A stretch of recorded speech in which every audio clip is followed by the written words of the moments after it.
Bonsoir. Célestin Adolphe Pégout, un rappel bref de sa biographie qui ne vous est peut-être pas connu dans le détail.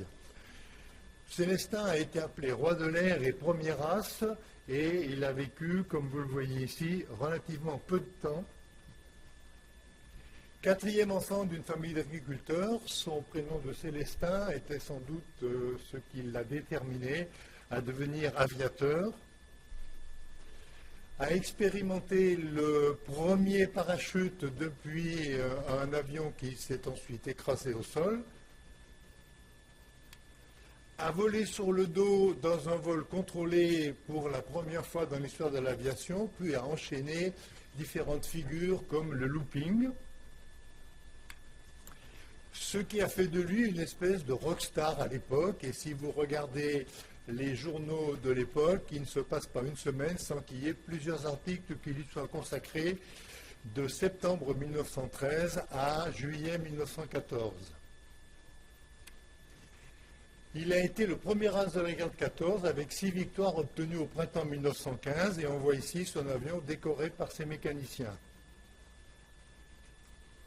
Enterré au cimetière du Montparnasse, on peut avoir encore aujourd'hui ce monument qui lui est dédié. La préhistoire du musée commence en 1917, au moment où sont vendus aux enchères les appareils de Pégout. Sont mis aux enchères son appareil biplace et son appareil monoplace qui sont rachetés par des pilotes de l'époque. Le biplace est aujourd'hui au musée de l'air et de l'espace, après tout un tas d'histoires qui constituent autant d'avatars de ce biplace. Pégout a cassé 2 appareils, celui avec lequel il a sauté en parachute, qui s'est écrasé une fois qu'il l'a abandonné, et lors d'une manifestation à Varsovie, il a été renversé par un coup de vent, si bien qu'en mars 1917, lors d'une deuxième vente aux enchères, ont été vendus les restes de cet appareil.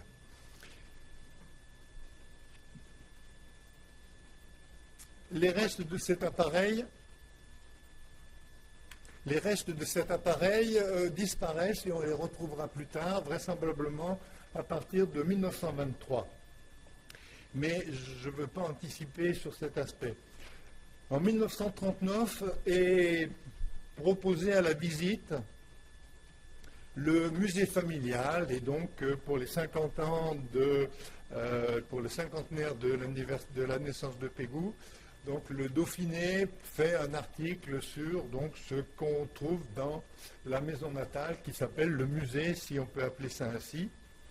Et ce qui se trouve dans ce musée est ce qui a été récupéré par la famille après le décès de Pégout. Là aussi, on va voir ce qu'il adviendra de ces objets. En 1959, on prévoit de faire un nouveau monument aux morts parce que celui qui a été construit dans les années 20 tombe en ruine parce que c'était du mauvais ciment. Et un comité se met en place pour construire ce nouveau monument. Et ce nouveau monument, l'aéroclub de Clermont-Ferrand va contribuer en faisant ce qu'on appelle le don Sardier. L'aéroclub de Clermont-Ferrand a récupéré, à la suite d'un trajet un peu compliqué, ces fameux objets dont je vous ai parlé de la vente de 1917, qui ont été acquis par un homme qui se considérait comme le père adoptif de Pégout, et qui est décédé en 1923 sans enfant, ainsi que sa femme. Et dans leur maison de campagne dans la région de Clermont-Ferrand, l'acheteur de la maison a trouvé un certain nombre de ces objets qu'il a confiés à l'aéroclub de Clermont-Ferrand, lequel les a exposés depuis 1923-1924 jusqu'en 1959, où le capitaine Sardier a décidé d'en faire don à la commune natale de Pégout, qui est donc la commune de Montferrat. Et donc les souvenirs ont été acceptés par une délibération du conseil municipal. Le problème qu'on rencontre avec cette donation, c'est qu'aucun inventaire n'a été fait, ni par l'aéroclub, ni par la municipalité de Montferrat. Et la seule description qu'on a, c'est celle d'un journal, encore ici aussi, donc avec une photo et puis une très brève description sur les différents éléments qu'on peut trouver. Ces éléments sont aujourd'hui au musée actuel. Donc on a ici l'ensemble de la ceinture que Pégou s'était fait faire pour le looping, avec donc des pièces qui datent de 1913. Alors on remarque toujours qu'il y a un petit coussin pour évidemment assurer le confort de ce poste de pilotage. Voilà, on a encore dans ces objets qui ont été transmis par le capitaine Sardier, donc ce pantalon en cuir, et puis différentes écharpes qui lui ont été offertes à travers son périple en Europe, puisque, vous le savez, de septembre 1913 à juillet 1914, il a parcouru l'Europe. Ces éléments ont été exposés à Montferrat dans la salle des mariages, dans une vitrine que l'on a fait construire pour cela. Cette vitrine est aujourd'hui au musée Pégou actuel et il y a encore dedans ce qui avait été installé dans ces années-là, en 1959. Cette vitrine a été complétée par un buste de Pégou. Ce buste, qui est la maquette d'un buste qui devait figurer sur le nouveau monument aux morts, a été donné au musée, plutôt à la commune de Montferrat. Cette maquette avait été faite, mais la commission des Beaux-Arts qui s'occupait du nouveau monument aux morts n'en a pas voulu. Et donc cette maquette de buste, qui est une maquette à échelle 1,5, est aujourd'hui au musée après avoir trôné dans la salle des mariages pendant plusieurs dizaines d'années. En 1998, pour préparer le centenaire de la naissance de Pégou, un comité se met en place et la municipalité demande au musée dauphinois de faire une expertise des éléments qui sont à sa disposition en vue de constituer un musée. Le conservateur du musée dauphinois fait un rapport de 27 pages qui comprend l'analyse des différents objets qui se trouvent donc dans la salle des mariages encore à l'époque, et il conclut à la faisabilité d'un musée de 150 à 200 mètres carrés, dont la documentation permettrait de couvrir la totalité de la vie de Pégou. Il faudra attendre 2012 pour que ces objets sortent de la salle des mariages et puissent rejoindre un premier musée. Si le conservateur du musée dauphinois estimait qu'il fallait 150 à 200 mètres carrés, ce sera dans une petite pièce de 30 mètres carrés que les objets vont trouver place. Vont trouver place également des objets donnés par la famille, puisque tout ce qui était dans l'appartement de Pégou à Montparnasse a été récupéré par la famille, et un certain nombre de ces objets ont été ajoutés à ceux que Sardier avait donnés. Un grand panneau a été constitué avec des photos pour essayer d'illustrer de manière un peu plus complète la vie de Pégou. Vous remarquerez en haut à gauche une hélice brisée. Cette hélice brisée qui vient de la famille est vraisemblablement celle qui équipait l'avion avec lequel il a fait son premier saut en parachute. Voilà une autre vue de ce petit musée de 30 mètres carrés avec un moteur qui est venu s'ajouter et qui a été donné par les descendants de la famille de Montgolfier.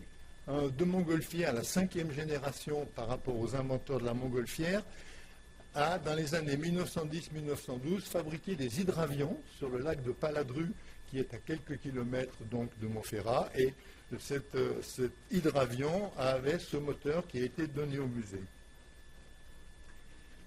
En 2017, la mairie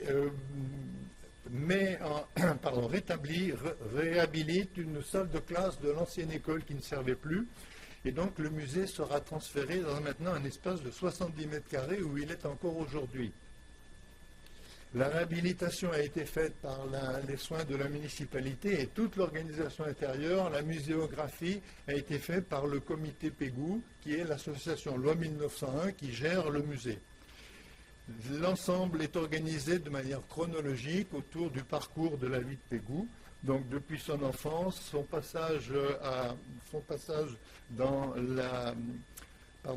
l'aviation sous l'égide du capitaine Carlin, puis ensuite les différents exploits qu'il a réalisés. ces différentes phases de sa vie sont surtout représentées par des photographies.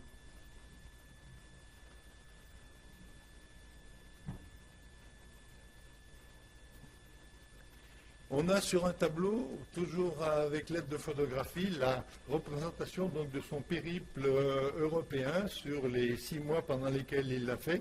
Et on voit que partout où il est allé, d'ailleurs, c'était à peu près le même scénario. Il arrivait, on le recevait, il faisait les loopings et ses acrobaties. Et on lui offrait des fleurs, naturellement, on le félicitait, on l'applaudissait, il faisait un petit discours. Ensuite, il y avait un banquet, réception avec des discours, la Marseillaise, etc.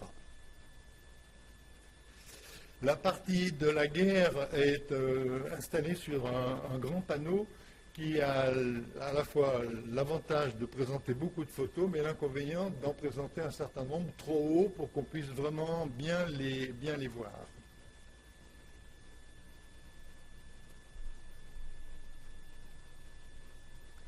On a également un panneau qui rappelle donc qu'à la suite de la mort de Pégou, plusieurs monuments ont été établis à son honneur et que chaque biennée, si je peux me permettre, tous les 2 ans quand c'est possible, nous organisons un meeting aérien, bien qu'on n'ait pas de terrain d'aviation.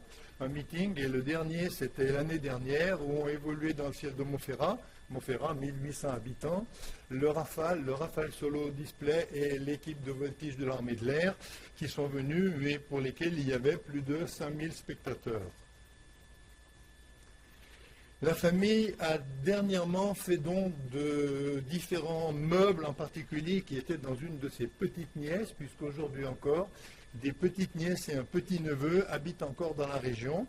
Et donc, une des petites nièces a fait don de ce bureau qui était dans l'appartement de Pégou, ainsi que différentes pièces, dont un phonographe et quelques disques de 78 tours.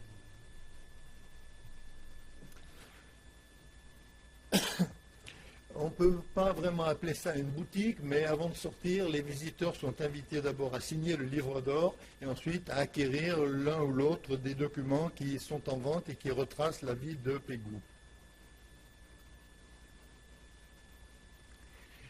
En 2020, il a été décidé d'ouvrir aux aviateurs isérois une partie du musée à la suite de différents dons qui ont été faits par des familles. Et la dernière opération de ce sens, c'est aux Journées du patrimoine de cette année, où on a pu faire une exposition sur les pilotes de 14-18 du Pays Voironnais qui est la Comcom dans laquelle Montferrat est situé. Et donc, ils sont 19 isérois du Pays Voironnais sur les 190 pilotes nés en Isère qui ont participé à la guerre aérienne de 14-18. Donc on a ici par exemple au milieu une pièce d'un avion dont je ne me rappelle pas le nom tout de suite dans l'immédiat, donc d'un avion allemand que le lieutenant Prince a abattu. Il est allé atterrir à côté de l'avion, il a prélevé donc cette dérive, à la fois comme souvenir personnel et comme preuve de sa victoire aérienne. Et cette dérive ainsi que d'autres objets ont été donnés au musée par la famille Prince. L'activité de 2017 à 2025 est organisée par des visites dominicales pendant la saison estivale. Donc le musée est ouvert de la nuit des musées aux Journées européennes du patrimoine le dimanche après-midi. Depuis maintenant 2 ans, nous avons organisé des aéro-apéros. 30 minutes d'aéro, 30 minutes d'apéro, c'est notre slogan. En fait, tous les derniers vendredis du mois, à 18h30, le musée est ouvert et on organise une mini-conférence autour d'une thématique aéronautique. Cette année, nous avons travaillé sur le thème du Blériot 11 au Rafale. Et donc, on a parcouru en 10 soirées l'ensemble des avions qui ont été les avions de chasse, donc depuis le Blériot 11, le SPAD, etc., toute la série de la famille des Mirages. On a terminé dernièrement par la biographie de Marcel Bloch, dit Dassault. Voilà quelques photos de notre organisation. Ce que vous voyez sur la photo en bas à droite montre à l'évidence que ce musée est devenu trop petit. Et donc, on devrait administrativement recevoir des groupes de 15 personnes maximum, et ce soir-là, on était 60. Si bien qu'en 2025, un projet de musée de 200 mètres carrés est né, et c'est un projet sur lequel on travaille aujourd'hui. Donc la partie en haut, la partie carrée, c'est le musée actuel de ces 70 mètres carrés, et en dessous l'extension sur laquelle on pense s'installer. Inutile de vous dire que c'est non seulement une installation dans 200 mètres carrés, mais c'est aussi une refonte complète du musée, puisque à cette occasion, on va passer sur une marche supérieure, et donc tout est remis en cause, la muséographie, mais aussi des choses dont on a entendu parler cet après-midi, comme le conseil scientifique, comme un plan scientifique, etc., etc. Et ce projet, donc, dont on a une esquisse architecturale ici, rejoint l'ancien musée donc, qui est ici abrité au rez-de-chaussée de la partie grise, et une extension donc à droite ici qui va permettre d'avoir une très grande visibilité sur la départementale qui jouxte le musée.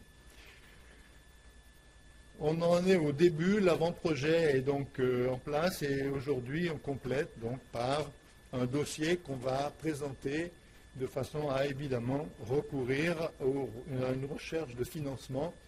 Et donc, pour ça, nous sommes donc habilités à délivrer des reçus fiscaux permettant une déduction de 60% des dons. Et donc, armés de notre petit dossier, nous allons maintenant parcourir les donateurs. Je vous remercie. Merci beaucoup Claude, et on ne peut que espérer que vous trouviez les fonds nécessaires donc, à la réalisation de ce nouveau projet. Voilà. Alexandre, la parole est à toi.